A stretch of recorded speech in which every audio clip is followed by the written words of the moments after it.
खड्गे च सुरेन्द्रे च कौशिके पाद संस्पृशि निर्विशेष मनस्काय श्री वीरस्वामिने नमः। आदमी के जीवन में सुंदरता के प्रति भी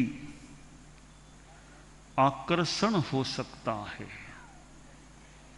कि सौंदर्य रहे। सौंदर्य अनेक संदर्भों में हो सकता है। भाषण कितना सुंदर है, चलने का तरीका कितना सुंदर है, व्यवहार का तरीका कितना सुंदर है, कपड़े पहनने का तरीका कितना सुंदर है, कपड़े दिखने में कितने सुंदर लगते हैं। तो आदमी कई बार सुंदर दिखाई देने का भी प्रयास कर सकता है। दुनिया में कितने आभूषण गहने चलते हैं और लोग आभूषणों का भी प्रयोग करते हैं। शरीर के विभिन्न अंगों पर आभूषण धारण किए जा सकते हैं। तो आभूषण भी एक सौंदर्य को प्रदर्शित करने वाला हो सकता है। शरीर के सौंदर्य को या दिखने में सुंदरता बढ़ सकती है आभूषणों के द्वारा। कीमती कीमती आभूषण भी पहनने वाले लोग पहन सकते हैं और सामान्य लोग कुछ कम कीमती आभूषण भी धारण कर सकते हैं। हमारे संत बैठे हैं, इनके पास कौन से आभूषण हैं? इनके हाथों को देखें, क्या अंगूठी मिलेगी, क्या कंकण मिलेगा, क्या कानों में कुंडल मिलेंगे, क्या गले में हार मिलेगा या और कोई आभूषण मिलेगा? कोई आभूषण नहीं होने पर भी एक साधु अपने आप में कितना सुंदर होता है।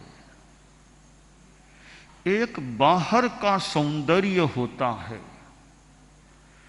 तो दूसरा भीतर का सौंदर्य होता है।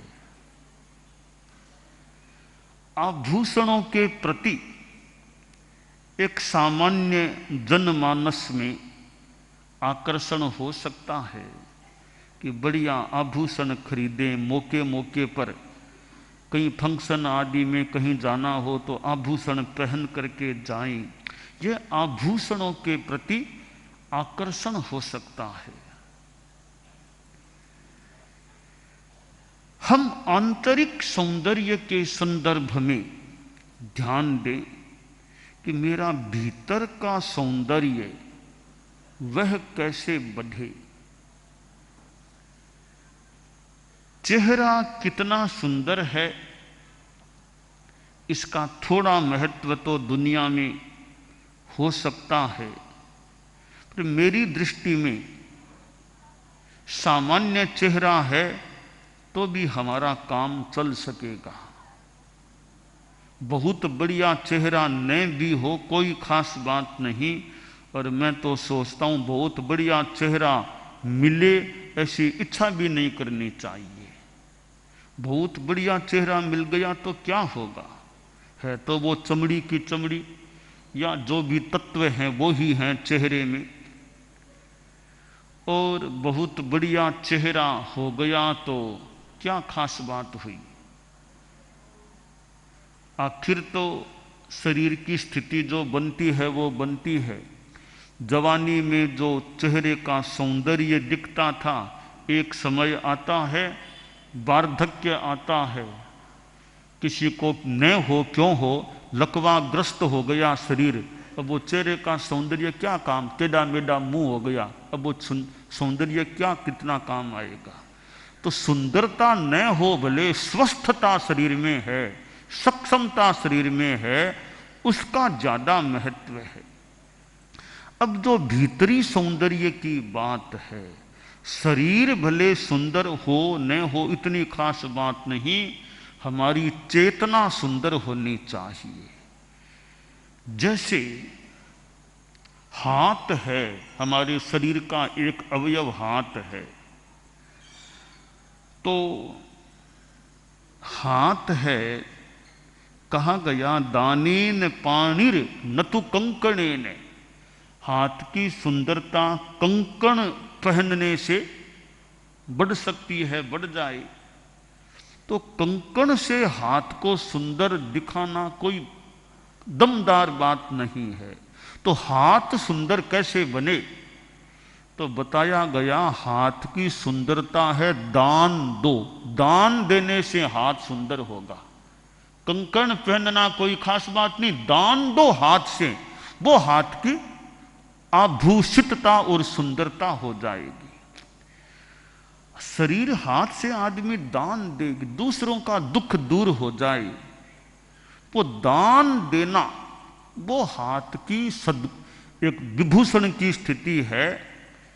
हाथ की शोभा, कंकण से तो बाह्य शोभा हो तो हो जाए, मान लें हाथ की बढ़िया शोभा और असली शोभा दान देने से होती है। तो आदमी दान कितना देता है, स्वयं के पास है, चीज है, पर दान नहीं दे सकता। एक दोहा आता है, आचार्य भिक्षु के साहित्य में है वो संभवतः, बड़ा मार्मिक मतलब स्वामी जी के संदर्भ में बड़ा थोड़ा आश्चर्यकारी सा हो सकता है कि घर में धन पिण दलिद्री, घर में धन पिण दलिद्री, जिके न देवे दान, भार भूत धन तेहनो, कोरो करे गुमान। ठीक है, संदर्भ कुछ भी हो सकता है, पर सामान्य भाषा में कि दरिद्र कौन होता है, ऐसे सामान्यतया भी गरीब है, निर्धन है, वो आदमी दरिद्र है। इस दोहे से यह अर्थ निकल सकता है कि जिसके पास नहीं है वो एक परिभाषा में दरिद्र है, पर दूसरी परिभाषा है कि घर में धन है पर दान नहीं देता, वो आदमी दरिद्र है।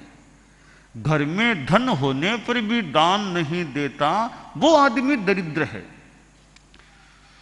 का भार भूत धन तेहनो, उसका धन भारभूत है, कोरो करे गुमान, कोरा धन का अहंकार करता है, दान नहीं देता, वो आदमी दरिद्र होता है। धन का अर्थ और कुछ भी यहां हो सकता है, परंतु दान को हाथ की शोभा बताया गया। एक साधु को दान दिया जाता है, वो एक आध्यात्मिक संदर्भ वाला दान है कि साधु घर में आए, कुछ लेके जाए, कुछ दान ग्रहण करे, कि मैं भी भूखा ना मरूं, साधु न भूखा जाए। मेरे घर में साधु आए, साधु भूखा न जाए, कुछ दान मैं साधु को दे सकूं। तो साधु घर में आ जाए, शुद्ध साधु, शुद्ध दान, साधु को दान दे दे, बहुत अच्छा आध्यात्मिक रूप है दान का। किसी संयमी साधु की साधना में सहयोगी बनते हुए किसी साधु को दान देना, आहार का, पानी का, वस्त्र का और स्थान का, कि मेरे घर में स्थान है, आप प्रवास करो, कृपा करो, महीना आधा महीना जितना आप विराज सको विराजो। हमारे घर में बहुत बड़ा मकान है, ऊपर भी जगह, नीचे भी जगह, एक पूरा तला खाली है, आप वहां विराजो। तो साधु को दान देना तो आध्यात्मिक दान हो जाता है। व्यवहार में भी दान चलता है, संसार में दान अनेक प्रकार के हैं। ज्ञान दान, किसी को ज्ञान देना भी दान है, शास्त्रों का, तत्व का ज्ञान दे दिया, मिथ्या दृष्टि को सम्यक दृष्टि बना दिया, तो ज्ञान का दान भी बड़ा दान है। और अभय दान, सबसे बड़ा दान बताया गया अभय दान, दूसरों को अभय दे देना, अहिंसा। मैं किसी को नहीं मारूंगा, मैं किसी भी जीव को नहीं मारूंगा, मेरी ओर से सब जीवों को अभय दान है। अभय दान सर्वश्रेष्ठ दान बताया गया है। तो कि हाथ का आभूषण, यह कंकण भी संसार में हो सकता है, दान देना हाथ का आभूषण है, हाथ की शोभा है। सिर का आभूषण क्या हो सकता है? सिर को कैसे मंडित किया जाए? यूं तो सिर में भी कुछ वैशिष्ट आभूषण के द्वारा किया जाए तो किया जा सकता है।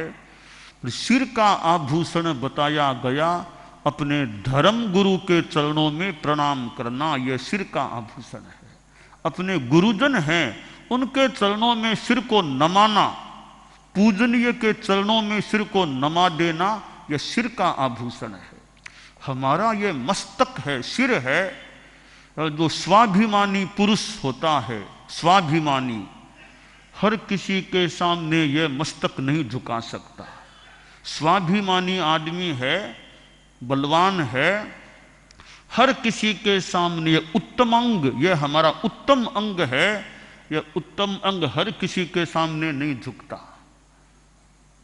माता पिता के सामने झुक सकता है, या और अपने बड़े हैं उनके सामने झुक सकता है, वो एक व्यावहारिक रूप में झुकता है।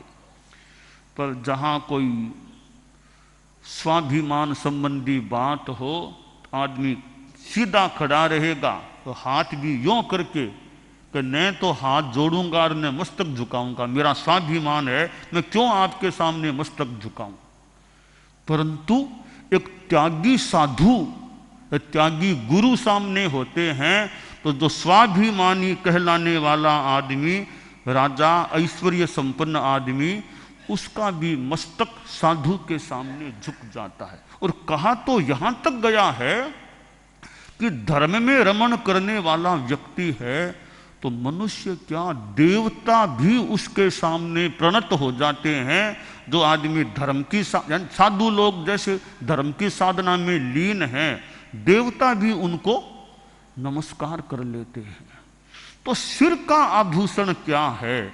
अपने गुरु चरणों में प्रणाम करना, प्रणमन करना, यह सिर का आभूषण होता है। कि मुंह का आभूषण क्या? दांत सोने के बनवा लो, मुंह बढ़िया लगेगा। मुंह खुलेगा तो सोने के दांत दिखाई, चांदी के दांत बनवा लो। यह छोटी शोभा, बड़ी शोभा नहीं है। कि बड़ी शोभा क्या है मुख की? सत्यवाणी, झूठ नहीं बोलना, सच्ची बात बोलना, यह मुंह का आभूषण होता है। कि झूठ नहीं बोलना बहुत बड़ी तपस्या है, बहुत बड़ी साधना है, झूठ से विरत रहना। ऐसे तो और भी तपस्या करने वाले करते हैं। कितने लोगों ने मुंबई इस एरिया में इस चतुर्मास में कितनी कितनी तपस्या की है। क्या 21 रंगीर 4 और इससे भी आगे कितने, वो मुनि दिनेश जी कभी इतने मास कमण हो गए, 100 से ज्यादा, इतने कितनी तपस्या करने वालों ने तपस्या की। यह कितनी बड़ी बात है। कितने कितने छोटे छोटे उम्र के आते, आज वो तपस्या, आज वो तपस्या, वो पचकाओ वो तपस्या। तो मानो कितनी तपस्या की झड़ी सी कह दें, कुछ भी कह दें, लग गई थी। तो ये कितनी बड़ी, वो भी बड़ी बात है। 21 दिनों तक भूखा रहना, 1 महीने तक भूखा रहना। हमारे साधु साधियों में भी, गृहस्थों में तो हुई, साधु साधियों चारित्रात्माओं में भी कितनों ने तपस्या कर ली। अभी भी तपस्या कुछ चालू। तो यह तपस्या भी बहुत बड़ी चीज, अच्छी चीज है। इतने दिनों तक भूखा रहना, शरीर कमजोर सा लगने लग जाता है, तो बहुत बड़ी बात है यह तपस्या करना। पर मुखे सत्यावाणी, कहा यह गया साच बरोबर तप नहीं, झूठ बरोबर पाप, जाके हृदय साच है ता हृदय प्रभु आप। तो साच को तो मैं गलती न करूं तो बहुत बहुत बड़ी तपस्या है साच के पथ पर चलना। साच बरोबर तप नहीं, सच्चाई के बराबर तप नहीं है। कोई 28 तो कर ले, उसको कह दे जिंदगी भर झूठ बोलने का त्याग कर, ये तो मुश्किल है। जिंदगी भर झूठ बोलने का त्याग करना तो मुश्किल है। तो यह साच का संकल्प है, यह बहुत बड़ी बड़ी बड़ी तपस्या साधना होती है। तो मुख का आभूषण क्या? मुख से सत्य भाषा, झूठ नहीं बोलना। धन्य कोई आदमी इतना विश्वस्त है कि भाई यह आदमी कह रहा है, यह आदमी झूठ बोलने वाला नहीं लगता, यह कह रहा तो बात में दम होना चाहिए। तो मुंह का आभूषण सत्य भाषा, और दांतों आदि को भले आप चांदी के बनवा लो, सोने के बनवा लो, वो थोड़ी भले दिखने में सुंदरता लगे, मूल सुंदरता ज्यादा, शोभा वो सच्चाई से होती है। तो कानों की शोभा क्या? श्रोत्रम श्रुते नैव नतु कुंडलेन, कि कानों में बढ़िया कुंडल पहन लो, कानों की शोभा होगी। ठीक है, शोभा हो सकती है, यह बाह्य शोभा है, यह छोटी शोभा है। कानों की बढ़िया शोभा है श्रुत, ज्ञान की बातों को सुनो, ज्ञान को सुनो, शास्त्रों की, ज्ञान की, भगवत वाणी को, आर्ष वाणी को, और भी शिक्षात्मक वाणी को सुनो, कल्याणी वाणी को सुनो, बड़ों की अच्छी बातों को सुनो। परम पूज्य आचार्य तुलसी व्याख्यान फरमाते, प्रवचन करते। परम पूज्य आचार्य महाप्रज्ञ जी कितने प्रवचन हुए हैं, मुंबई में भी पधारे थे, यहाँ भी प्रवचन हुए थे। तो प्रवचन गुरुओं के प्रवचन हैं जो फिर शास्त्रीय ज्ञान से युक्त हैं, उनकी कुछ अनुभव युक्त वाणियां हैं। तो ऐसी शास्त्रीय वाणियों को, अनुभव वाणियों को, ज्ञान वाणियों को, कल्याणी वाणियों को कानों से सुनना, यह कान की शोभा है। और सुनने भी श्रद्धेय की भाषा का। अब जो हमारा श्रद्धेय है वो कुछ बोलता है तो हमारे कानों को भी बढ़िया लगे, उम्र से भले छोटा हो पर श्रद्धेय है। जैसे साधु है, उम्र से भले बहुत बड़ा, उम्र से तो आपसे छोटा भी है, पर साधु आत्मा, महात्मा, संत पुरुष है। अब संत पुरुष का भाषण होता है, वो श्रद्धालु लोग सामने हैं तो उनको वो रुचिकर लग सकेगा। अभी संत गुरु उनके मुख से प्रवचन हो रहा है, वाणी आ रही है। तो श्रुत मधिगत, श्रुत को, ज्ञान को कानों से सुनना, वो कान की बढ़िया आंतरिक आध्यात्मिक गुणात्मक शोभा है। कुंडल तो छोटी शोभा है। और हृदय की शोभा क्या? कि हार पहन लो, हृदय तक हार आ जाए, तो हृदय की शोभा हार से करें, वो खास बात नहीं। हृदय में हार तो हो न हो, हमारे संत लोग बैठे हैं, हार क्या, हार्ट अच्छा होना चाहिए, हृदय अच्छा होना चाहिए, हृदय सक्षम स्वस्थ होना चाहिए। गले में तो हार मान लो किसी ने पहन लिया, अच्छा हृदय तक आ गया, डॉक्टर कहते हैं हार्ट इसका कमजोर हो गया है। बस हार्ट कमजोर न हो, हमारे संत लोग हैं, हार्ट कमजोर न हो, आभूषण भले संत लोग क्यों पहने और क्या पहने, बस हृदय मजबूत है, वो बहुत बढ़िया एक शोभा हृदय की है कि हार्ट अच्छा काम करता रहे, हृदय स्वस्थ रहे, कहीं डॉक्टर के पास इस बात को लेकर जाना न पड़े। बस ये हृदय की शोभा है स्वास्थ्य की दृष्टि से। और धर्म की दृष्टि से और आगे चलें तो स्वच्छ विचार, स्वच्छ वृत्तियां, अच्छे विचार हैं भीतर में, छल कपट नहीं है, स्वच्छता है, सरलता है, वो हृदय की आध्यात्मिक गुणात्मक शोभा है कि हृदय हमारा पवित्र रहे, हृदय में दया रहे। सदयम हृदयम, हृदय है वो दया सहित रहे। किसी दुखी को देख करके मन में आए, अरे मैं क्या कर सकता हूं इसका दुख, आध्यात्मिक धार्मिक सेवा भी कर सकूं, इसके दुख को दूर कर सकूं। तो यह दया का भाव है, वो हृदय की बड़ी शोभा है। तीर्थंकर प्रवचन करते हैं, कभी तीर्थंकर क्यों करते हैं? भी कि एक अनुकंपा, मान लोगों का उद्धार हो, जीवों का उद्धार हो, तो तीर्थंकर भी प्रवचन करते हैं। तो हृदय की शोभा है स्वच्छ विचार, स्वच्छ वृत्ति। कि भुजाओं की शोभा क्या है, कि भी भुजाओं में और कोई पहन लो, कोई बड़ी बात नहीं, वो दिखने में अच्छा भले लगे। भुजाओं की शोभा है हमारे में ताकत कितनी है, शरीर में ताकत कितनी है। युवक परिषद के लोग, युवक और बैठे हैं, तो भुजा की शोभा क्या होती है कि भुजाओं में ताकत हो, मजबूती हो, पौरुष हो भुजाओं में। और वो पौरुष किसी को दुख देने के लिए नहीं, वो पौरुष किसी की सेवा करने के लिए। हमारे संत लोग, युवा टाबर संत हो रहे हैं, पौरुष भुजाओं में है। वो लड़ाई झगड़ा करने के लिए नहीं चाहिए हमें, हम संतों की औरों की सेवा कर सकें, इसलिए भुजाओं में बल चाहिए। तो भुजाओं की शोभा और आभूषणों से हो तो वो बाह्य शोभा हो सकती है। असली शोभा है कि भुजाओं में ताकत होनी चाहिए, वो खास बात है। हम शरीर को और आभूषित आप लोग भले कर सकते हैं, संसार का जीवन है, गृहस्थों का जीवन है, आप लोग अंगूठी पहन सकते हैं और हार पहन सकते हैं और कुछ पहन, वो आपका सांसारिक जीवन है। सांसारिक जीवन में ये आभूषणों का चलता है, परंतु आभूषणों को अति महत्व नहीं देना चाहिए। कि शरीर में आभूषण कितने इसका ज्यादा महत्व नहीं है, शरीर में सक्षमता कितनी इसका ज्यादा महत्व है।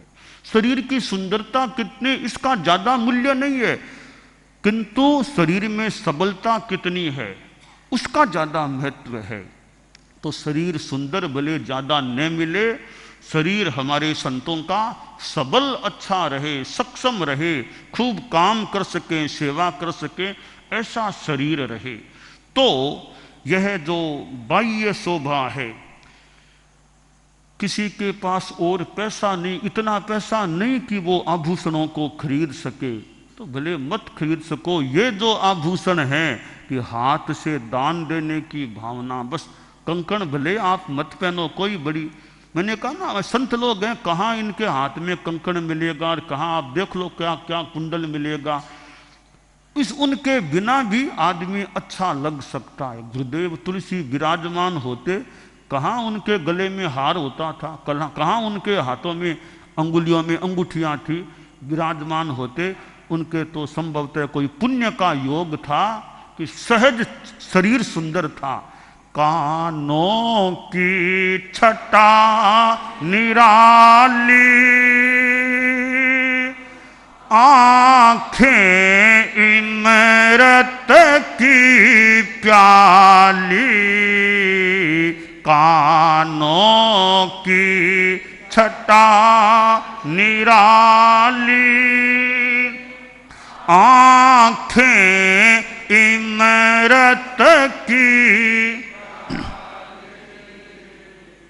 किसने सौंदर्य सजाया रे, महाप्राण गुरुदेव, किसने सौंदर्य सजाया रे, महाप्राण गुरुदेव। कैसी वह कोमल काया रे, महाप्राण गुरुदेव। पुष्पों ने शीश झुकाया रे, महाप्राण गुरुदेव। कंचन सी कोमल काया रे, महाप्राण गुरुदेव।